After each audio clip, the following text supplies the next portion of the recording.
आज हम Elon Musk की जो कोटेशंस हैं उसकी डेप्थ में चलेंगे और समझने की कोशिश करेंगे उनकी थॉट प्रोसेस क्या है। तो जो सबसे पहला कोट है वो है, the first step is to establish that something is possible, then probability will occur. मतलब लाइफ में कुछ भी करने का जो सबसे पहला स्टेप है वो है कि पहले हमको अपने माइंड में इस बात को एस्टैब्लिश करना होगा, यानी कि अपने माइंड में इस बात को एक्सेप्ट करना होगा कि जो हम करने वाले हैं वो पॉसिबल है। अगर पहले ही हमको डाउट है कि वो पॉसिबल भी है या नहीं है, तो उसके बाद हम कुछ भी कर लें उसका कोई फायदा नहीं है, वहां पे रिजल्ट नेगेटिव ही आएगा, यानी रिजल्ट सही आ ही नहीं सकता। फॉर एग्जाम्पल, आप एक ऐसे बैकग्राउंड से हो जहां पर ज्यादा कुछ किसी ने अचीव नहीं किया है, या एक ऐसे बैकग्राउंड से हो जहां पर के जो आपके जो दोनों पेरेंट्स हैं उन्होंने सिर्फ जॉब करी है, कभी बिजनेस नहीं किया है। तो जैसे ही आप अपने बेस पर कोई बिजनेस करने के बारे में सोचोगे भी तो सब डरने लग जाएंगे।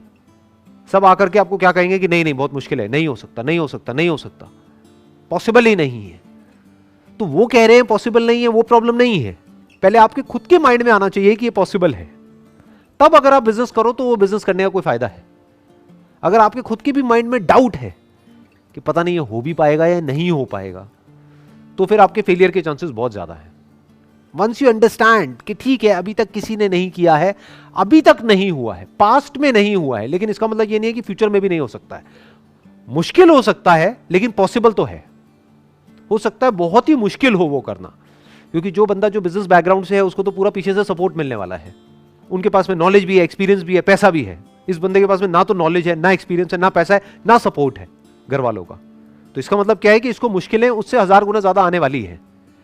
लेकिन अगर वो एक्चुअल में करना चाहता है तो पहले उसके माइंड में ये थॉट प्लांट होना बहुत जरूरी है कि पॉसिबल है।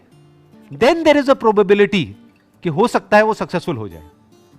बिल्कुल इस तरीके से है कि अगर हम अपने घर से ये सोच करके निकलेंगे कि कहीं मेरा एक्सीडेंट ना हो जाए, एक्सीडेंट ना हो जाए, एक्सीडेंट ना हो जाए, पता नहीं मैं वहां पहुंच भी पाऊंगा या नहीं, तो पक्का उसका एक्सीडेंट होगा, क्योंकि वो बहुत डरा हुआ है। तो डर करके चलाएगा तो काम काम करके चलाएगा, तो नहीं भी एक्सीडेंट होना होगा तो हो जाएगा।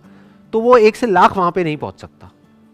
बट उसके माइंड में अगर ये क्लियर है कि नहीं नहीं कोई बहुत बड़ी बात नहीं है, वहां मैं पहुंच सकता हूं। हाँ, हो सकता है रास्ते में बहुत प्रॉब्लम्स आएंगी, ट्रैफिक जैम होगा, ये होगा, वो होगा, हो सकता है मेरे से जल्दी कुछ लोग पहुंच जाए, मैं थोड़ा लेट पहुंच जाऊं, लेकिन मैं पहुंच सकता हूं। वंस दैट इज क्लियर, अब अगर वो ड्राइव करे तो उसमें एटलीस्ट एक कॉन्फिडेंस होगा, और कोई प्रॉब्लम आई तो और अच्छे से कॉन्फिडेंस से उसको फेस कर पाएगा। तो जब भी आपको कुछ ऐसा करना है जो पास्ट में नहीं हुआ है, दैट कुड बी एनीथिंग, छोटे से छोटा, बड़े से बड़ा, तो सबसे पहले माइंड में इसको एक्सेप्ट करना पड़ेगा कि it is possible. Then probability will occur. अब इसका क्या मतलब है? मतलब अगर आपने अपने माइंड में एस्टैब्लिश कर भी लिया है कि ये पॉसिबल है, क्या इसका मतलब ये है कि आपको उसमें सक्सेस मिलनी ही मिलनी है? नहीं। चाहे कोई भी काम हो, छोटे से छोटा या बड़े से बड़ा, वहां पर प्रोबेबिलिटी काम करती है।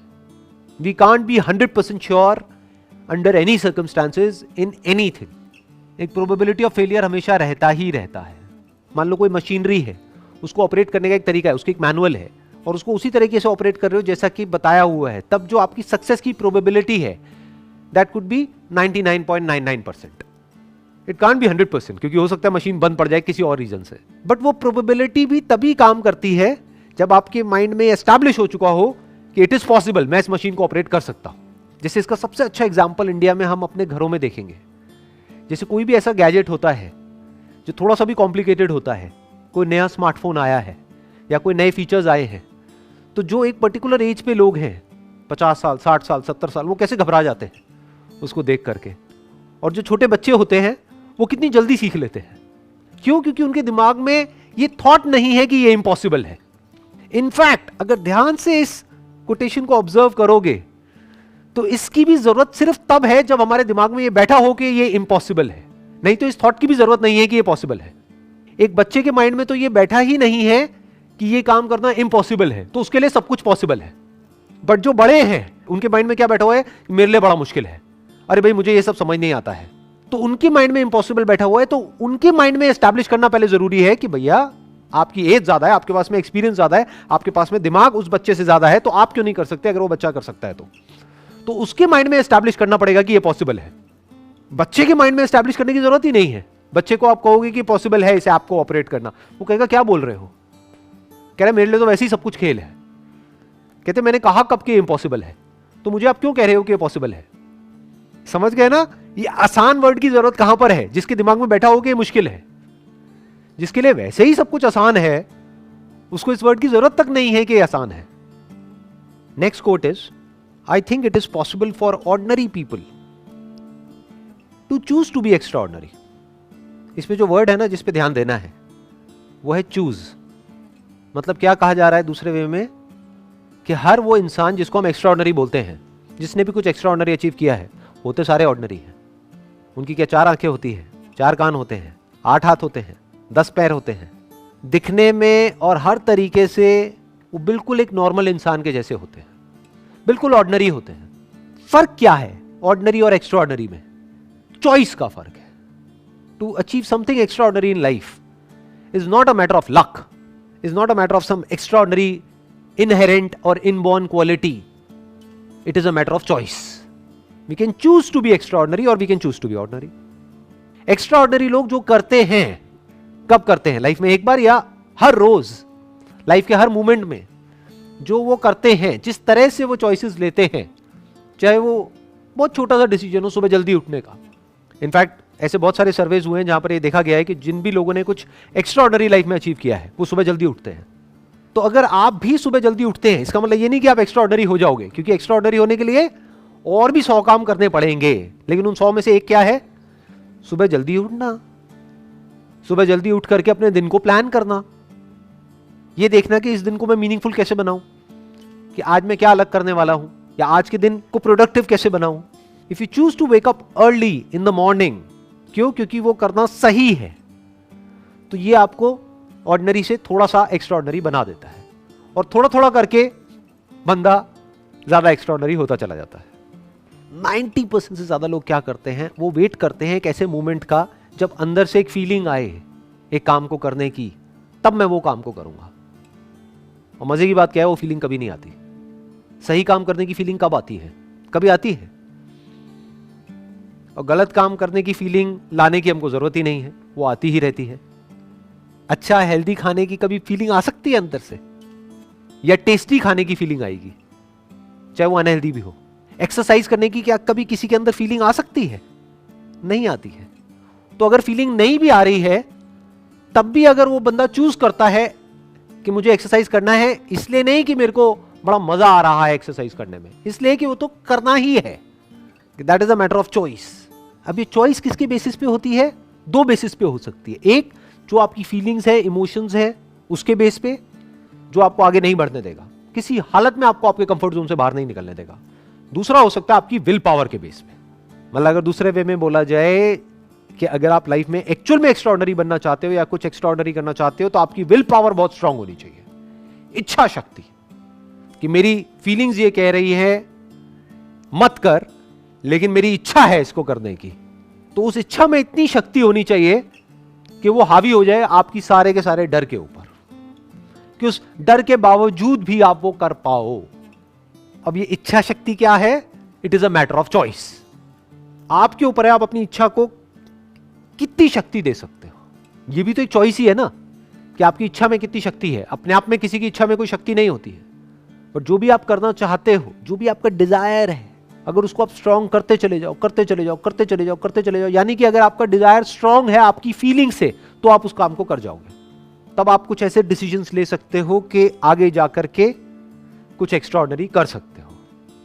Next quote is, when something is important enough you do it even if the odds are not in your favour. जब कोई काम करना बहुत ही जरूरी होता है, तब आप वो काम करते हो। यहां ये नहीं कहा जा रहा कि तब आपको वो काम करना चाहिए, ये कहा जा रहा है कि यू डू इट, तब आप वो काम कर देते हो, even if the odds are not in your favour. मतलब कि आपको पता है कि आपके सक्सेसफुल होने के चांसेस बहुत कम है उसके अंदर, फिर भी आप वो काम करते हो, फिर भी आप रिस्क लेते हो। मतलब आपको पता है कि उसमें बहुत रिस्क है, फिर भी आप करते हो। कब करते हो? जब आपको पता होता है कि समथिंग इज इंपॉर्टेंट इनफ, कि करना बहुत ही जरूरी है। फॉर एग्जाम्पल, आप किसी जंगल में खो गए हो और प्यास से तड़प रहे हो, तो वहां पर क्या करोगे? वहां पर बैठ करके एक्सक्यूजेस दोगे कि यहां पे पानी नहीं है? क्या करोगे वहां पर? किसी भी तरह से पानी को ढूंढने की कोशिश करोगे, जबकि चांसेस बहुत कम है कि आपको पानी मिल पाएगा वहां पर। क्योंकि आप जंगल में खो चुके हो, आपको रास्ता नहीं पता है, लेकिन फिर भी मरते दम तक कोशिश करते रहोगे। क्यों? क्योंकि प्यास बहुत बड़ी है। क्यों? क्योंकि प्यास एक्चुअल में है, रियल है, कोई इमेजिनरी नहीं है। दोनों में बड़ा फर्क होता है। जैसे ज्यादातर मेरे सेशंस में एक क्वेश्चन है जो बड़ा कॉमन है, लोग पूछते हैं कि सर जब आपकी वीडियो देखते हैं तो बड़े चार्ज अप हो जाते हैं, मोटिवेट हो जाते हैं, बाद में बैक टू नॉर्मल लाइफ, ऐसा क्यों होता है? ऐसा इसलिए होता है क्योंकि तुम्हारे अंदर प्यास ही नहीं है। कड़वा है लेकिन सच है। तुम्हें कुछ एक्चुअल में करने की जरूरत ही नहीं है, तुम्हें बैठे बैठे तुम्हारे माँ बाप खिला रहे हैं, इसलिए वो मोटिवेशन टेम्पररी है। एक्चुअल में आपके अंदर से डिजायर नहीं आ रहा है, एक्चुअल में कोई जरूरत नहीं है, बस मेरी वीडियो देखी और चार्ज अप हो गए, टेम्पररी है, कुछ देर के लिए हो गए, एक्चुअल में तो प्यास है ही नहीं। तो वही यहां पे कहा जा रहा है, when something is important enough, कि जब कोई काम करना बहुत जरूरी होता है, बहुत मतलब बहुत जरूरी होता है, मतलब डू और डाई वाली सिचुएशन होती है, तब आप वो काम करते हो बावजूद इसके कि आपको पता है कि मेरे सक्सेसफुल होने के चांसेस बहुत कम है, फिर भी आप अपनी कोशिश में कोई कमी नहीं छोड़ते हो। अगर इस कोट के कॉन्टेक्स्ट को हम समझने की कोशिश करेंगे ना, तो हमको इलॉन मस्क का जो भी बैकग्राउंड है उसको समझना पड़ेगा कि उन्होंने एग्जैक्टली क्या किया, कैसे कैसे काम करे। इनफैक्ट जो भी कुछ आज तक इन्होंने किया है, 8-10 अलग अलग तरह के बिजनेसेस करे हैं, वो सब ऑलमोस्ट नेक्स्ट टू इम्पॉसिबल थे। वहां पर सक्सेसफुल होने के चांसेस बहुत ही कम थे, और सिर्फ आज तक जो किया वो ही नहीं, अभी भी जो कर रहे हैं उसमें सक्सेसफुल होने के चांसेस बहुत ही कम है, लेकिन फिर भी he is going for it. क्यों? क्योंकि वो करना जरूरी है। किसके लिए जरूरी है? इलॉन मस्क के लिए, खुद के लिए जरूरी नहीं है, क्योंकि he is already a billionaire. Humanity के लिए जरूरी है। फॉर एग्जांपल इलेक्ट्रिक कार्स या फिर एनर्जी एफिशिएंट कार्स, ये बनानी बहुत जरूरी है ताकि पोल्यूशन कम हो, ताकि ग्लोबल वार्मिंग का हम सोल्यूशन निकाल सके। तो ये करना जरूरी है। तो अब ये करने के लिए चाहे कितनी भी मुश्किलें आ जाए, कितने भी फेलियर्स आ जाए, कितनी भी प्रॉब्लम्स आ जाए, करना है तो करना है। इनफैक्ट जो भी उन्होंने आज तक लाइफ में किया है, हर एक फील्ड के अंदर बिल्कुल एक ब्रेकिंग पॉइंट तक पहुंचे हैं वो। यानी कि पहली बार जब वो कार बनाई तो सोचा था कि कॉस्ट आएगी अराउंड $50,000 के आसपास में, कॉस्ट आई $1,00,000। फिर दूसरी बार बनाई, फिर कॉस्ट थोड़ी कम हुई, फिर कम हुई, फिर कम हुई, फिर कम हुई, फाइनली जाकर के उनको सक्सेस मिली, और अब जाकर के उनकी कार्स बिकनी शुरू हुई है पिछले कुछ सालों से।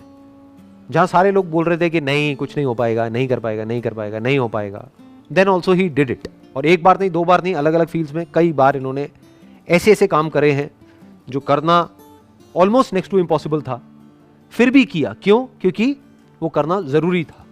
तो 3 चीजें हैं जो यहां पर हमको आगे लाइफ में ले जा सकती हैं। पहला, या तो आपकी एक्चुअल में कोई नीड हो, वो नीड आपको भगाएगी, वो नीड आपसे ऐसे ऐसे काम करवाएगी। जैसे मैंने अभी जंगल वाला एग्जांपल दिया था कि जहां पे एक्चुअल में प्यास है, तो अब उसके लिए आप किसी भी हद तक जा सकते हो, कुछ भी कर सकते हो। तो या तो एक्चुअल में नीड हो, या फिर अपनी लाइफ के अंदर ही आपको कोई ऐसा मीनिंग मिल गया है, कोई ऐसा पर्पस मिल गया है, कोई जीने की ऐसी वजह मिल गई है जो आपको भगा रही है।